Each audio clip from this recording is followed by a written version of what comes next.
more reactions. I've continued to trail the actions and activities of President Tinubu since assuming office on the 29th of May 2023. Tonight, I'll be speaking with a former federal lawmaker from Edo State who recently announced his exit from the People's Democratic Party. He's one of the most senior in that party in Edo State, perhaps one of those who you can call the spine of the PDP in Edo State, those who welcomed Governor Baseki into the PDP when the governor moved from the APC to the PDP in the thick of the battle for the president's re-election. Senator Matthew Urhoghide is being a senator in the 8th and 9th National Assembly. Thank you so much, Senator, for joining us. Thank you very much, Shil. Why did you Good to see you again. It's good to see you too. Thank you. Why did you leave your party? PDP. PDP, yes. Well, first, let me say that the constitutional provisions that we have, it was the right to associate. And, of course, the right to dissociate. So, it borders on my own fundamental rights. Okay? That decision. It may not have gone down well with some persons, but they must understand that it is my right, which I've expressed. Now, you asked me why. When I did the letter, to the Senate President, the floor of the Senate, just before, the break of the ninth Senate, the same letter was communicated to the acting chairman of the party, the national chairman, acting national chairman. At the same time, the state chairman got my letter, and my ward chairman got the letter. I stated in that letter very clearly that as a Democrat, what that one means is you get into an association, political party, you must freely mix, you must freely do those things that you believe in. And we believe that when you put ideas together, we all share the same ideas. And then, of course, the ideas go into philosophy. And after that, of course, it goes into ideology. That is really the basis, for membership of a political movement or a political party. But I left because some of the things that had happened in PDP, with the knowledge of every Nigerian, both at national level and state level, were things, to my mind, were becoming unbearable, unwarranted, unnecessary, and, of course, put the party in a very difficult position. And I just chose not to be named amongst them. What was happening at the national level, you saw it. What happened? Remember the PCC, we went around it, we were hoping that things were going to change for the better. Never did. Where do you think we didn't learn from the history of the past. Where do you think things went wrong at the national level during the campaign? When the G5, as they are called, the governors, said that they were not going to give support to the candidature of Alhaji Atiku, they gave their reason. And the reason was that now that we have moved the presidency to the north, we have chosen a candidate from the north, therefore the chairmanship of the party should come to the south. And they were insisting on now it should happen before the election. And then, of course, the incumbent national chairman said no until after the election. And we got it wrong. So, for some of you who are very senior politicians, in a few years you'll be 70. You've got your teeth. Yes. You've seen it all. Yes. Did you warn about what could be an imminent danger? Because you said the party has definitely not learned from the past. Yes. You see, the funny thing is, the present work committee, national committee of the party, most of them are my very good friends. And it is the current thing that former senators always come in, to these positions. So, Senator Samaya, for instance, the national secretary of the party, was with us in the Senate, and a host of others, were with us. The national police secretary, the national auditor, all of them are friends. But you see, when you talk in hushed tones, nobody really wants to bear the cards. That's the problem. We said, look, this thing that is happening, can it not just be treated so that it can put us in a better state win the election? When that one missed, when we missed that, was the G5 sort of a backbreaker for the PDP for this election? Nobody can underscore that at all. not only the J5, a few other things, in the PDP. For instance, the exit of Peter Obi from the party. You remember, the point of exit for him was almost immediately after the primaries. And of course, it fitted out that, so the governors have said that, the vice president or the vice presidential candidate must come from amongst them. And of course, he thought of it too that he didn't have a chance. So he needed to leave.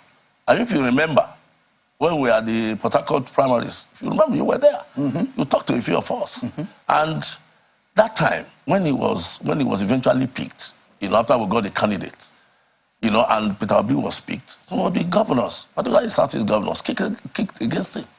So when they now came again and they said, no, it cannot be Peter Obi, of course, the man had to go to other pastors. But those who have said that if Peter Obi had remained in the PDP and in fact become the running mate to Atiku Abubakar, he probably wouldn't have made the kind of mark he made by being a Labour Party presidential candidate. Well, Do you think so? That is a very sound school of thought. But we should have allowed it to happen because we are replicating what had happened in 2019. So if Peter Obi had remained, there were possibility of what would have been the vote that Peter Obi got, whether either from popularity or from whatever happened to him, the PDP, and leaving the place or not, he would have, of course, been able to bring in votes.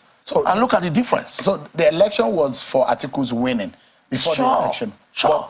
Even the APC acknowledged it, that it was the division. Even the erstwhile president, Muhammadu Buhari, acknowledged it, that it was the division inside the PDP that caused our loss. So you see, Atiku did not lose, like some APC members have said. I've had your very good brother Adams Oshomole on this platform who said, look, the APC, the PDP did not lose the election. I'm trying to remember exactly the way he put it now. Sort of saying that the PDP actually lost the election by themselves, not because of anybody, knocking them out, but they had lost the election even before the election. Of course, yes, that's what he was referring to, because the House was divided against itself. If you look at it, with the benefit of hindsight, Senator, yes, with the benefit of hindsight, if you look at it, what do you think could have been done better before that election? Let me say this. Even though the governors were overbearing by their action, insisting that the national chairman of the party, step down. Of course, we know the reason. All right? Some of them felt bad too that maybe they were not made, the vice presidential, candidate. But at least we should have avoided any rancor that was going to arise, from the decision to pick another person. And the only thing to do before the election was, okay, good. If it will take me my exit, by stepping aside for the party to win, why not? Could Senator, are you to have stepped down for the sake of the ticket and the party? I don't know what persuaded him against. But knowing him, he's a gentleman. It's a very simple problem. If you were Senator, would you have stepped down? I would have stepped down. Yeah. What was important to the party was to win the election. Every other thing will fall into place. So it was an own goal for the PDP? I presume so. And what's happened there equally happened in the states, even our state. In Edo? Yes. You had the same experience? Of course, PDP came third. PDP came third in Edo. But Labour Party... For the presidential candidate, for the presidential election. The Labour Party became a force that even the PDP in Edo State could not withstand. Yes. And, this your resignation. Have you had a conversation with Governor Obaseki about it? No. I thought he was your friend. My very good friend. You're one of the leaders who welcome in the party. Sure. So I did. Have you guys, are you guys still good? Well, you see, let me say we are still very good. I don't know otherwise until maybe I started to hear, certain utterances from some of the boys, that work in government house, trying to cast aspersions on my own service in National Assembly. My records are unparalleled. Nobody really can take it away from me. So when they said, Urhoghide didn't do anything, it only means you're just dancing to bad music. Because I'm wondering, the closeness, because I know the role yourself and the likes of Danobi and the likes played welcoming Governor Obaseki into the PDP in Edo State during the re-election. So I'm wondering how Governor Obaseki is not aware that you're leaving the PDP. So let me say this, I want to respect, the friendship that I have with the governor. This back over, over 55 years ago. And then, of course, I really must respect his office as the governor of the state. I have nothing against him, and I will not have anything against him. Even if I feel offended, I will have gone to him. I don't believe he offended me. But what happened in the party was the irreconcilable difference that had existed in the party. That is very close to me. We went to school together. We fought for the PDP together. We built the platform together. And then, of course, I went out of my way, out of every other person, to get my brother, the governor, okay, from what had happened between him and Comrade Adamu Shomole, to come to our party and use the platform. And we stood out. I was his coordinator in Edo South, all right, that turned in the majority of the votes, 81,000 votes difference, because he won with 84,000 votes. We did everything for him to win. And then, of course, I was now caught midway. For my friends that we build a party together, they said it was you that insisted on Governor Obaseki coming to the party. All right? They gave me the blame. And I told them, I have no regrets. So there are some people it was our shortest course. Some people are not happy with Governor Obaseki at the moment. From the PDP, the group we call the Legacy PDP, they are not happy with him because they believe he didn't share power with them after we won the election. And they now held me responsible. But there are and that was what cost. That was what probably. The Commissioner of Information in the in Edo State was a publicity secretary of the PDP. Of the PDP. Yes. And there are a few people that I know who were initially in the PDP that are now working in government. So you wonder where the grievance will be coming from. You see, I think grievance is actually genuine and they found it. You see, let me tell you something. There's been a pattern, a tradition. When you struggle for power, a party gets power. It doesn't matter who symbolizes the leadership as governor or as president. When you win it, you come back and include a party to share power. All right?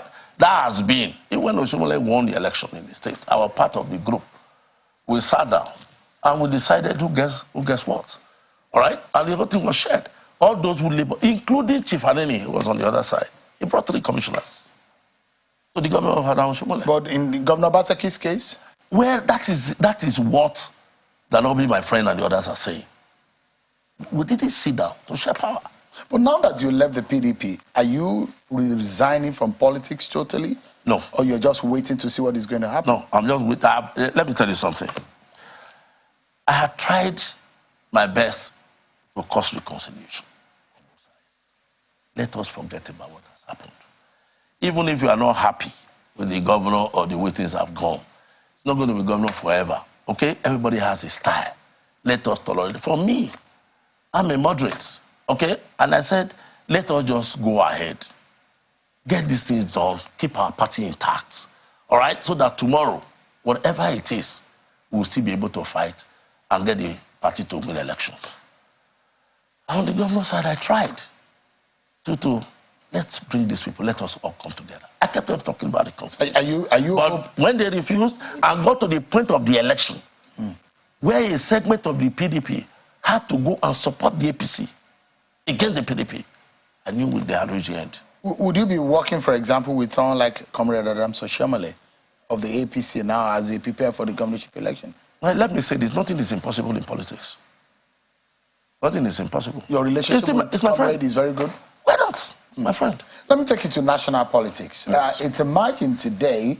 There are a lot of reactions on the fuel subsidy removal, but there is a statement from former President Muhammadu Buhari saying that if he had removed fuel subsidy, Bola Tinubu may have lost the election. Do you think so? You see, there are certain decisions that are very difficult to take, when you're in power, when you're in government. And that is why people always say, if you have the political will, all right? I want to say that the president really didn't have a political will. Otherwise, if he had removed subsidy, in his time, I don't think the heavens would have fallen. Because the arguments were very sound, all right? that we needed to do something about subsidy.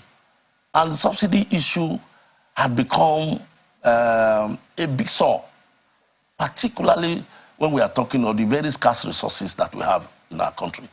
I was in the Senate Committee Chairman on Public Accounts. Mm-hmm. At a time in the East Senate, we investigated, the consumption of PMS, all right, in the country. The figures were not just right.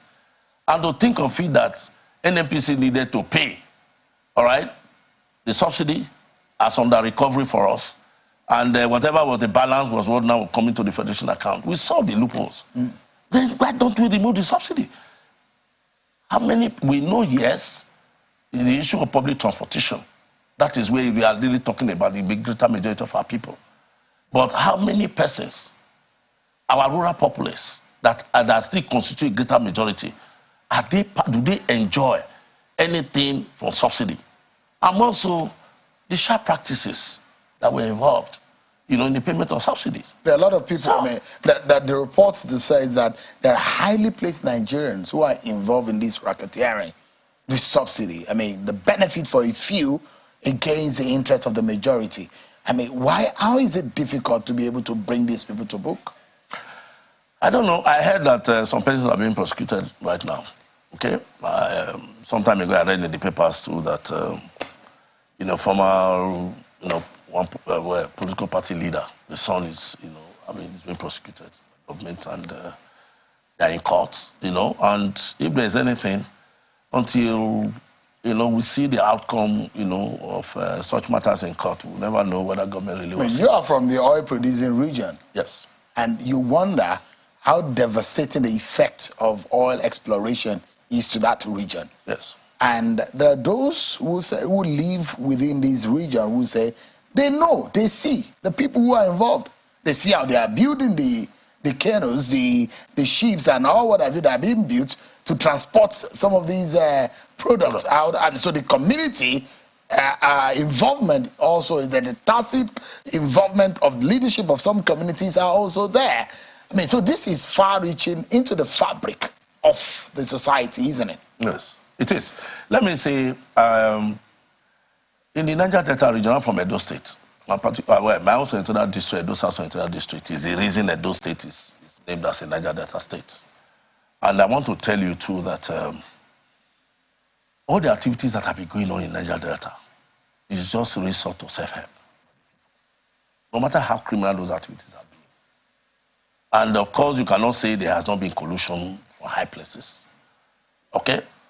But I want to tell you, with the advent of the Petroleum Industry Act, I was a member of Petroleum Upstream in the Senate, and we went around, all over the place, looking at all the provisions, in the 5 chapters that make up the Petroleum Industry Act. I want to say that until we start to, express the provisions, particularly as contained in Chapter 4, which has to do with the host communities, until they start to get the benefit of having this natural resource, there's still going to be a problem. Okay, so what they were doing, if you are taking all the money from the Niger Delta to go and build cities like Abuja and the rest, and we are seeing the luxury being flaunted by people who are not from the Niger Delta, where are the hen that is laying the golden egg? Why? So they decided to resort to self-help. I know that one is illegal. But what do you do? Now look at the act. We are going to now give 3% of the running cost of the investors, okay, to the host communities. And then, of course, with the 3% that are going to go to the host communities, we are estimating that between $550 million to $800 million will go to the host communities, if we're managed, at least to be able to meet some of the desires that were, corporate, social responsibilities of the companies.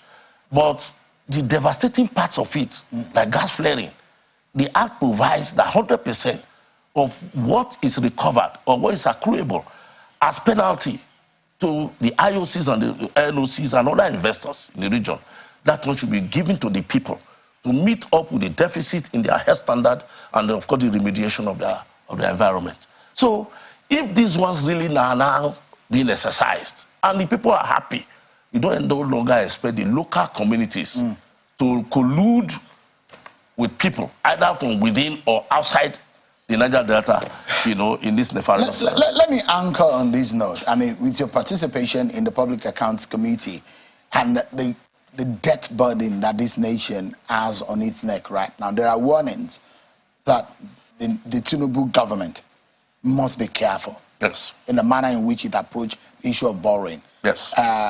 Compared to our revenue. In fact, there is a mark that the DMO has placed to say, if we must survive as a people in this country, our revenue must get to that point. Yes. And I'd like you to kill two birds with a stone, and just in about a minute thereabout. Yes.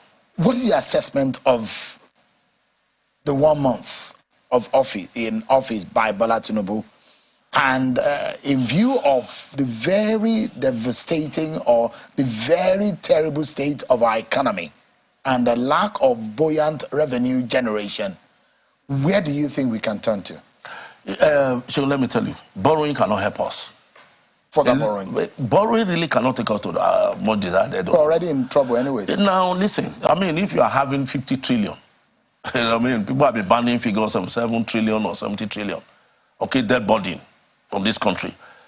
My experience in National Assembly and the things I pursued very seriously were things, of course, that will make us to look inwards. I mean, everybody has said it, and it is true that the problem of this country is revenue. The problem of our country is not about borrowing money or even expenditure. Okay? We have tried to put extant acts and regulations in place to check expenditure. But the one of revenue has always been a problem. For public accounts, every year the Auditor General reports come.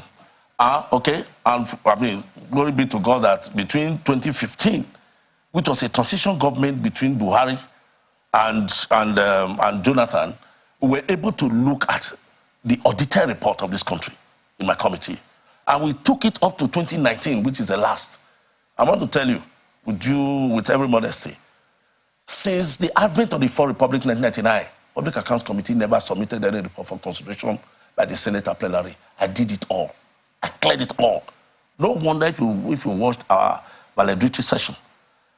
My vice chairman in my committee, Senator Adeja, stood up and said the one thing I have been able to gain in the ninth Senate is the way Senator Urhoghide, the chairman of our committee, discharged his duties to break the jinx of submitting reports, the general's report, to the Senate, and the Senate adopted it and passed it. The same thing Senator Olujimi stood up.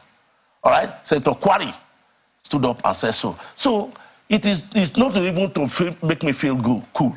What we have done, it is because of the provision of Section 88 and Section 89 of the Constitution. The National Assembly should expose corruption. If we expose corruption, now you have been able to bring all the transactions of government, okay, in a financial year. And we have looked at agencies and individuals that have undermined our expenditure profile without due consideration to accountability, to probity, and then, of course, value for money. They did all of that. Now, when these reports came and we looked at them, we have exposed corruption. The Constitution does not say, what do we do when we expose corruption? So, before we left the Senate, I came up with a bill that was, co-sponsored by Senator Adeja. He's the Deputy Chief of Staff to the President now. I said, there must be implementation and enforcement of our recommendations. In the 2015 report, people had to refund over 2.something trillion. Nothing has happened. The executive did not take any action. So these are areas that the government need to look into? They have to look into. Because the Auditor General's office indicted a lot of MDs. A lot. Till 2019 and report. Nobody has been held accountable. Nobody. There are hundreds of private organizations that are not even remitting what they need to be, remitting. And spend the whole thing.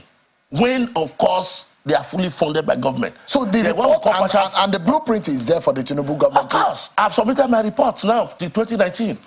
And, of course, the Senate has equally passed it to the executive.